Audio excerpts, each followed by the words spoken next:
Hi guys, hi, welcome to Radiant Guardians. Alright, yeah, anyway, please rock that like, subscribe and share for your girl. Would really appreciate that. I've got a little article here, so I'm not going to be long with this one. It's just a very short one, all about light workers, and you know, some of us might be looking for information about what we're supposed to be doing. And you know, a lot of the times you can guarantee that your calling is right in here. It's already there. Alright, we just got to dig deep and come back within, you know, doing a lot of meditation and all that kind of thing, just going in and doing all the inner work, and it'll come to you. Alright, it will really come to you. I mean, like I've been saying since the get-go, right, this ascension, it gets easier and easier each time, you know, we're doing the inner work, right? For some of us that are new, a lot of purging, a lot of healing, a lot of you know, just getting out in nature and grounding and all that kind of thing. Detox, eating clean, drinking clean water, grabbing some supplements, right, to take good care of this, and doing all the work. But you'll be guided because you have your guides, okay? You have got a team of guides, and they're with you from the day that you were even born, okay? So you've got your guides. Ask them questions, and that's what they like. They like for you to ask them questions. They like for you to approach them, because that's what they're there for. Give them a job to do and they do it. Give them nothing to do, they don't do anything. Alright, so you work together as well, okay, as a team. It's team effort. Alright, so I've got this article here about the light workers. So please rock that like, subscribe and share for your girl. Also check out the links in the description box down below, and there you'll find a link to our Telegram page, and also you'll find a link there for meditation. There are 3 other links to Ishmael's website and to his 2 books, Our Cosmic Origin and The Secret Government. Alright, here we go. So I'm going to read this article because it's a very short one, but I just wanted to bring this to you because I know that it's going to help somebody. A lot of this information that I share with you guys, don't worry guys, only take for what resonates with you, okay?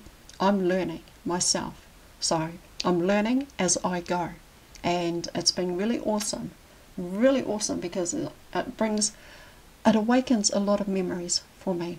And so when my you know, my soul, spirit, consciousness recognizes a lot of the information, then yeah, there's a lot of awakening going on and a lot of memories happening.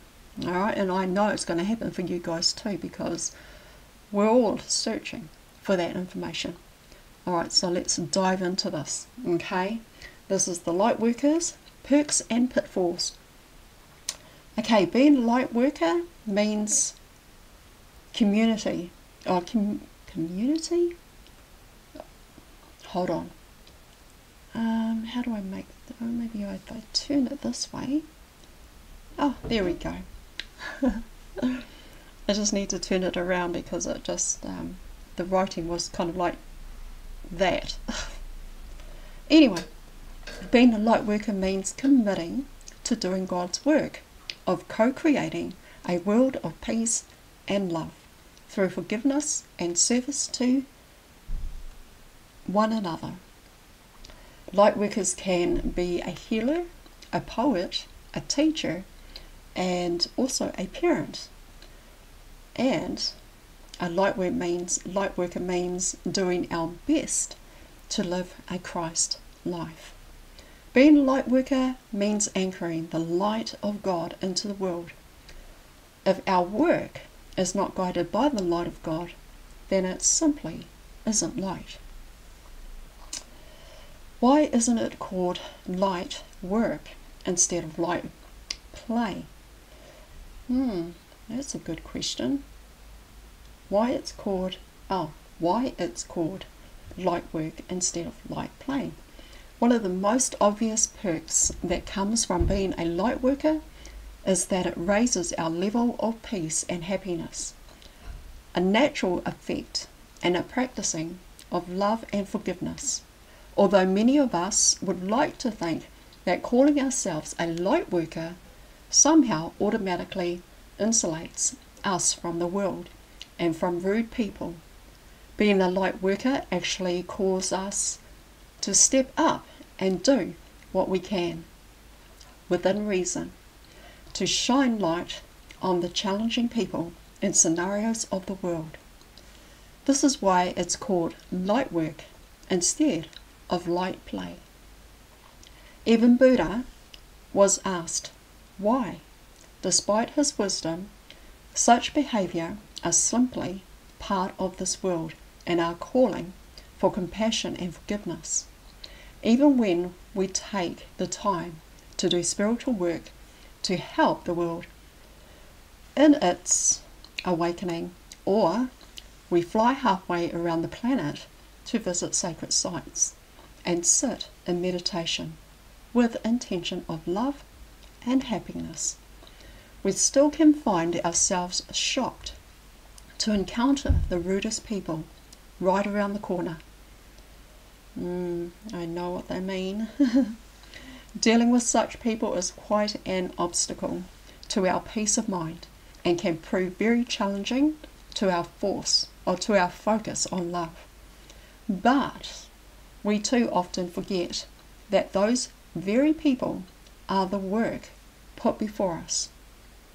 In other words, if we meditate on the world peace in the middle of Stonehenge or in a great pyramid of Giza, but harbour resentment, other people in our tour group of, or for challenging people we pass along the way, then we have actually missed our opportunity to graduate from merely calling ourselves a light worker to actually becoming a light worker. There is clearly some effort involved with being a light worker, because light workers are working on remembering their true identity as light. One day, when every light worker shifts from being merely a light worker or becoming pure light, our lives will no longer involve such effort. In the meantime, we might hope for a life without obstacles or challenging people, but instead we are asked by Spirit to first be the light we would like to see in the world, and to shine our light on dark or challenging people and situations. We are asked to start and end every day with a prayer that consistently asks for guidance on how to handle success. This prayer can act like a computer program that runs behind the scenes to act as a spiritual support system. These moments of prayers are to ask for divine guidance on how to channel light through each word and response and action that comes through us. So for now, being a light worker is less like living in paradise and more walking through a desert with occasional stops at the oasis. Using prayer and joining with our light workers on path is like entering an oasis where we can rest and fill up our canteen with fresh water, but then still needs to continue our journey across the desert. The perks of being a light worker. Well, here are the perks of being a light worker. The word lower, from the same root word as slower. Lower or slower.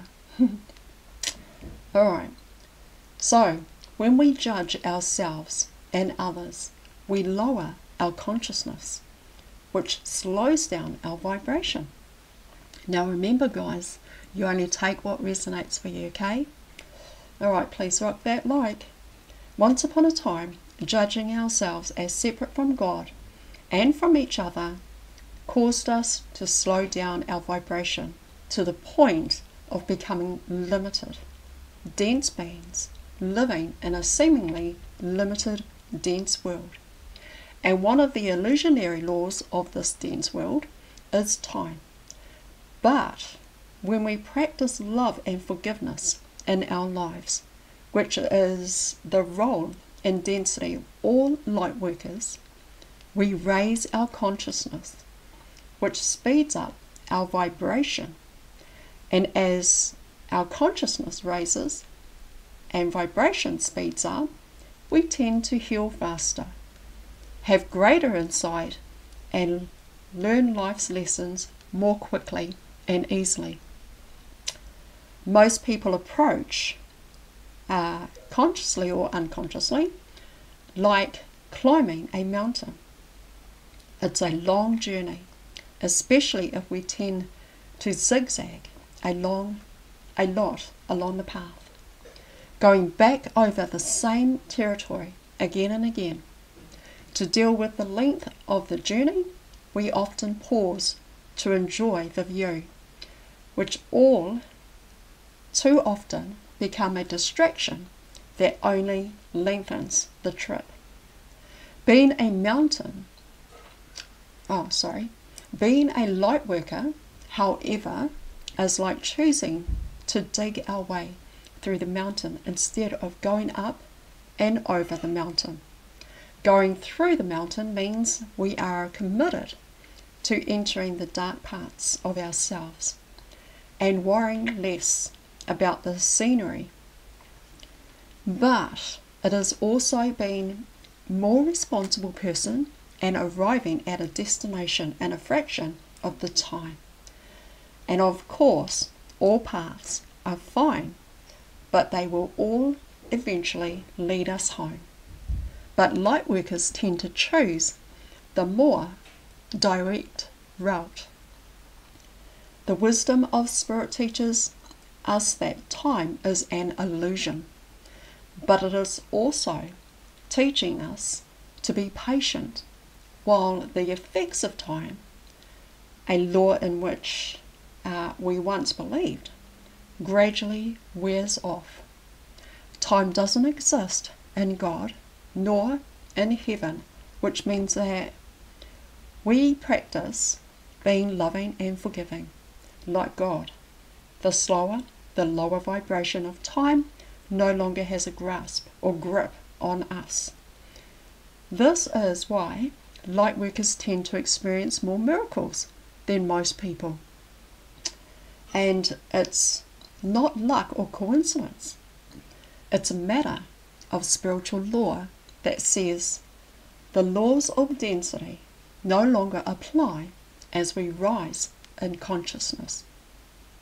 Therefore, our physical and emotional wounds heal more quickly. We manifest abundance with greater ease, and we have a greater trust and patience when it comes to dealing with challenging people. An issue that once may have taken us years to get over now might take us minutes. That which once may have taken lifetimes to learn is learned right now. So all the light work we do for ourselves is reflected in our life circumstances and interactions with others. Our light begins to shine on others, which is the whole purpose of light. Every effort to manifest the light of God for ourselves and others now raises the consciousness and vibration of everyone on the planet, and simply through healthy day-to-day choices to practice being a light worker. The pitfalls of being a light worker. One of the most common pitfalls of being a light worker is the temptation to think we are better than anyone else. When in fact, we are all one equal. And that is true, guys. We are all one equal. No one is better than the other. No one is higher than the other. We are all on an even keel. Alright? So a light worker has merely made the choice to wake up sooner rather than later. But when we choose to wake up, so too does everyone else, to one degree or another. Another common but poorly understood pitfall of being a light worker involves raising our consciousness to the point where our mind, brain and body begin to feel almost immortal, immune to many of life's issues and needs. Although this is generally a perk or good thing, it becomes a pitfall when we are so consistently high. We forget to take care of our daily practices and needs. Self-neglect that raises from being a light worker caused Edgar Cayce to literally die of exhaustion, and is the root cause of nearly all of our physical and emotional issues and alignments. It's as though we become lost in our higher vibration and consciousness, since light workers often see and experience time and illusion, hours and even days can pass before we realize it, or we haven't eaten or had any water to drink or anything like that, or hadn't had any rest, proper rest. We feel so good in our high level of consciousness that we have to literally force ourselves to accept that we are also still in a body that needs to be fed and taken care of. And this is what I keep saying, you know, we have these vessels, these bodies, these avatars, our outfits, and these bodies need to be taken care of, because if you don't take care of this, your soul, spirit, consciousness, awareness is not going to have somewhere to stay, and this is the only one you got. There's no other. Alright, so take good care of it, guys. So we might even neglect our need for healthy intimacy or affection, an issue that can be remedied easily by getting a message or sharing an embrace with a trusted friend or partner. In other words, when we stand in the light of spirit, it's easy to feel so energized and inspired that we forget to live in balance and take care of our daily needs. We might even allow our health and relationships to go on for too long in unhealthy ways without noticing or addressing it. So it is important that we ask where we might be exhausting ourselves. And, alright, hold on, ourselves without realizing it. Light workers may need to take naps even if they don't feel tired, and drink water even if they're not thirsty.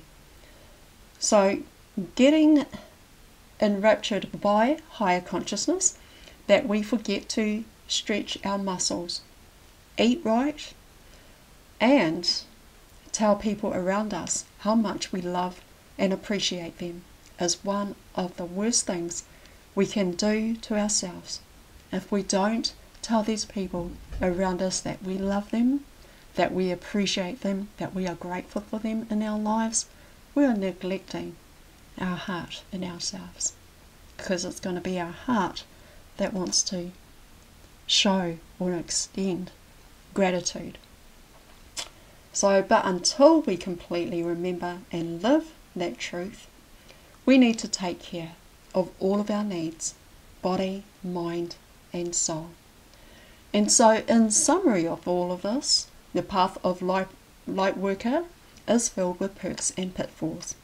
The perks are great reminders that all of our time, effort and commitment are worth it. The pitfalls are reminders as to where we need to make some adjustments, particularly if we have allowed something unhealthy to drag on for too long, thus calling for our attention and our return to balancing living. Alright, so yes guys, I mean, as I have I've shared in many videos before about how we need to take care of ourselves. Self-care is so important, right? To your light work, being a light worker, a way shower, boots on the ground on the front line, right? Super soldiers. We need to take care of this, right? In every way and means. We can't neglect this. We can go and do the, be busy all the time with spiritual work and light work and everything like that. And when we fail to take care of our vessel, our avatar, right, we become exhausted. Okay, so as a light worker, I just encourage you guys, take care of your vessel, your avatar, your body. And I'll be coming back with you guys in another article, okay? So yeah, and learn as much as you can. I mean, as I was saying earlier, I just learn as I go. I find information, I read all that, I get led and guided to all kinds of resources and information, and I'm learning as I go.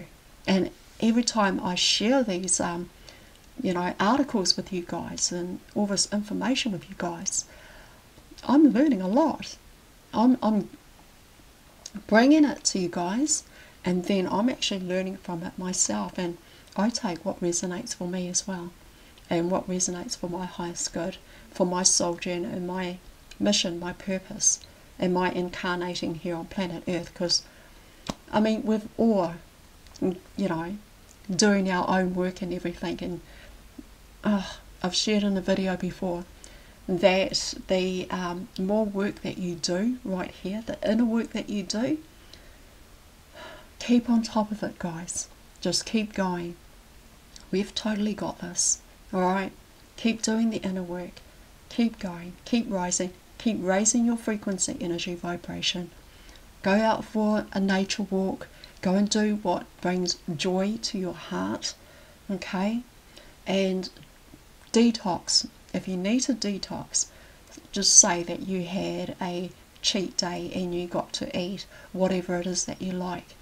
Don't forget, following day, do a bit of a detox, cleansing, drinking lots of clean water, eating lots of vegetables, and if you like eating meat and things like that, portion size, right? Maybe just every second day. And don't forget, also bless your food, alright? Here's one important thing that I want to share with you before I go. And I was sharing this with my granddaughter because she asked me this question, and I thought, okay, what's your question?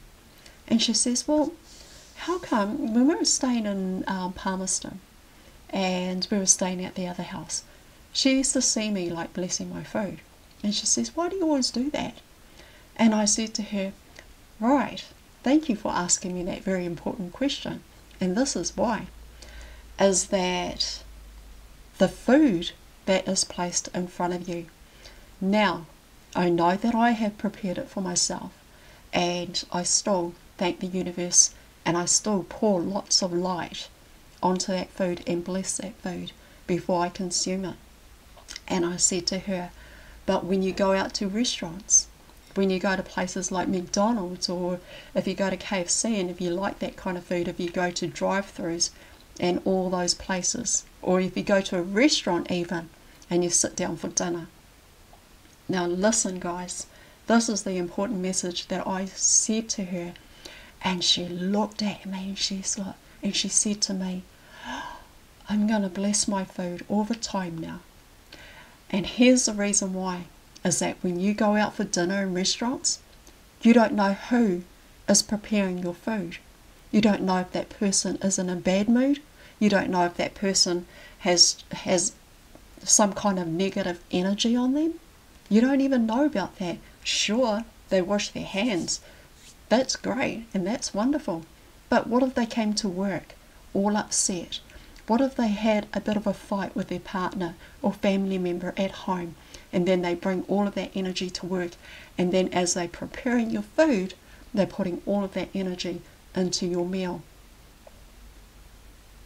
Now, because of that energy, for example, let's just say for an example, there's a chef out the back, he's preparing your food, but he's like had an accident down the road before he got to work, and he's like crashed his car, and he's like, you know, okay, because he's at work, right, he's prepared your food, but he's crashed his car, and then he's had an argument with someone that was apologetic to him, but he's taken that energy of anger to work, and then he gets to work and he's still holding on to that energy all day, because now he has to walk home, so he's pretty upset, but he's preparing your food, and all of that energy is going into your meal, your food, and then you put that food, that energy in here, right, in your avatar, in your soul, your spirit. That energy becomes attached to you, and it just makes everything uncomfortable, uneasy. So yes, a very important thing is to bless your food, alright? Put your energy on your food. Bless your food. Put all your agape love, unconditional love, right? Blessing your food. Love and light, alright? So I had a very long talk with my granddaughter, and I taught her about that, about how other people might not be in a happy mood. They might have had an argument at home, they might have had an accident, they may have, it could be a number of things, it could be anything, right? They could just suddenly wake up in the morning and they feel in a bad mood, and they all morning, all, you know, energy shifts, energy is just moving constantly. So yes, you just don't know.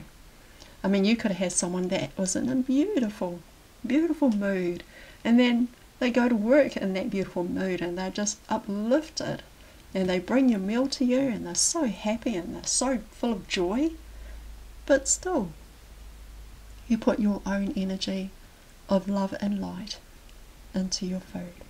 Okay, alright, so I just wanted to leave you with that, and yeah, please rock the like. Alright guys, I love you so much. Thank you for being here, thank you for watching, and I'll see you on the next video. Alright, have an awesome weekend, have an awesome day and an awesome night. Love you guys. Thank you so much. Alright guys, see ya. Bye.